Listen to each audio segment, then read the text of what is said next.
একটা চায়ের কাপের মাপ দিয়ে ওভেন ছাড়া গ্যাসের চুলায় কিভাবে সফট তুলতুলে নরম কেক বানাতে পারবেন সেটাই আজকে আপনাদের সাথে শেয়ার করব।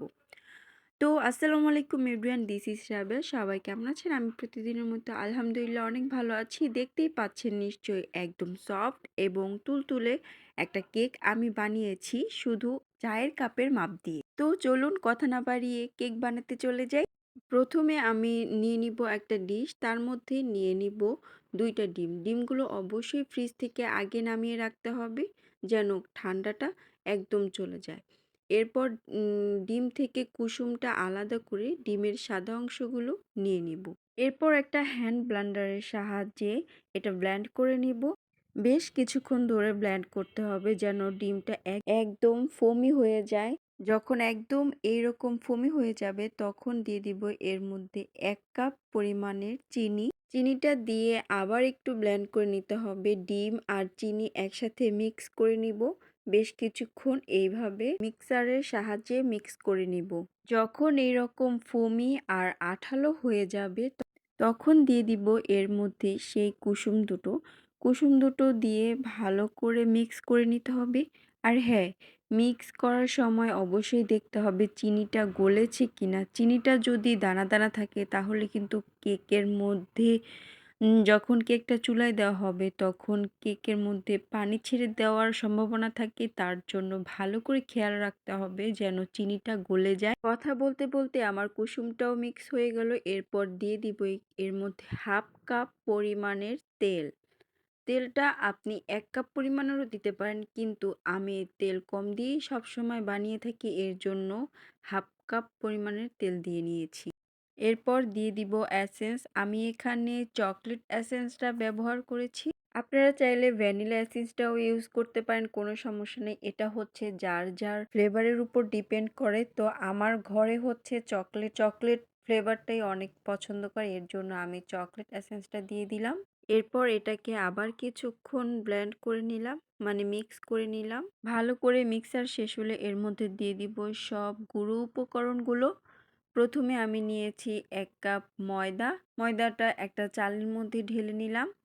এরপর আমি আরও ১ কাপের একটু কম ময়দা নিয়েছি। এর মানে হচ্ছে ২ কাপ পরিমাণ থেকে অল্প কম ময়দা নিয়েছি। এরপর এর মধ্যে দিয়ে দিলাম কর্নফ্লাওয়ার ১ চামচ, দিয়ে দিলাম ১ চামচ গুঁড়ো দুধ, তারপর দিয়ে দিলাম পরিমাণ মতো লবণ। সবগুলো গুঁড়ো উপকরণ ছাঁকনির মধ্যে দিয়ে ছেঁকে নিলাম। ছেঁকে নেওয়ার কারণটা হচ্ছে অনেক সময় ময়দার মধ্যে দানা থাকে। এই দানাগুলো, ময়দার দানাগুলোর জন্য কেকের সফটনেসটা চলে যায়। এর জন্য আমি ছাঁকনি দিয়ে ছেঁকে নিয়েছি। আপনারা চাইলে না ছেঁকেও দিতে পারেন, কোনো সমস্যা নেই। এরপর ডিমের সাথে গুঁড়ো উপকরণগুলোও ভালো করে মিশিয়ে নিব, একদম যেন আঠালো আঠালো হয়ে যায়। এই তো সব মিশ্রণগুলো যখন একত্রে হয়ে গেছে, এই পর্যায়ে আমি একদম অল্প পরিমাণের দিয়ে দিলাম ইস্ট। এই ইস্টটা হচ্ছে অপশনাল, আপনারা না দিলেও হবে, সমস্যা নেই। কিন্তু ইস্টটা দিলেও হচ্ছে কেকটা অনেক ফুলে, মানে কেকটা ফুলতে সাহায্য করে এই ইস্টটা। তো এটা না দিলেও সমস্যা নেই, এটা অপশনাল। এরপর হচ্ছে যখন আমার সব মিশ্রণ মিশানো হয়ে যাবে, একদম ঠিক এইরকম আঠালো হয়ে যাবে, তখন আমি চলে যাব মেন কাজে। কেক বানানোর একটা বাটির মধ্যে আমি হচ্ছে সাইজ করে কেটে কাগজ দিয়ে তার মধ্যে তেল দিয়ে তেলটা ভালো করে মিশিয়ে, মানে লাগিয়ে দিয়েছি কাগজের উপরে।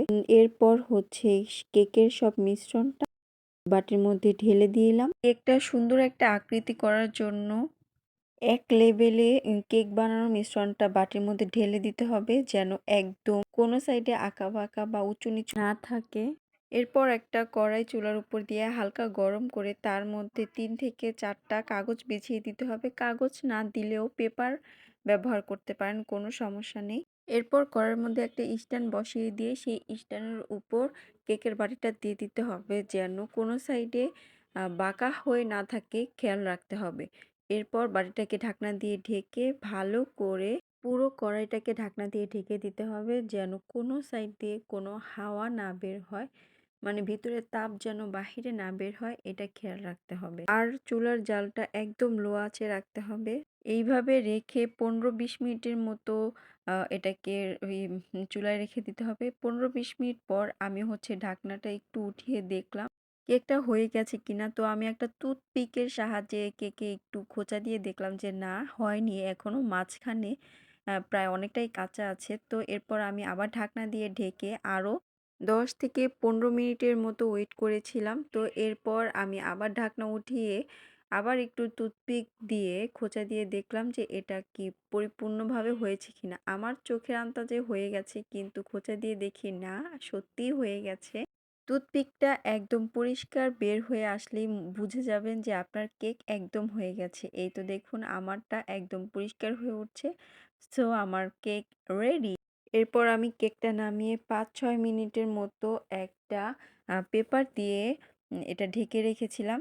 তো এখন একটা ছুরির সাহায্যে চারো সাইডে যে লেগেছিল সেই চারো সাইড হচ্ছে একটু ইয়া করে নিতেছি, মানে ছাড়িয়ে নিতেছি। ছাড়িয়ে একটা প্লেটের মধ্যে উঠিয়ে নিলাম।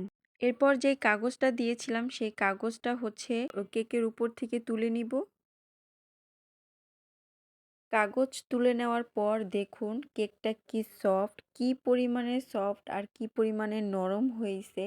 আর মুখে দিতেই তো জাস্ট ফোমের মতো হাওয়া হয়ে যাইতেছিল। একটু দেখেন কি পরিমাণে সফট হয়েছে। এরকম তুলতুলে সফট কেক বানাইতে চাইলে অবশ্যই ভিডিওটা আপনার টাইমলাইনে শেয়ার দিয়ে রেখে দিবেন। আর ভালো লাগলে অবশ্যই লাইক কমেন্ট দিয়ে পাশে থাকবেন।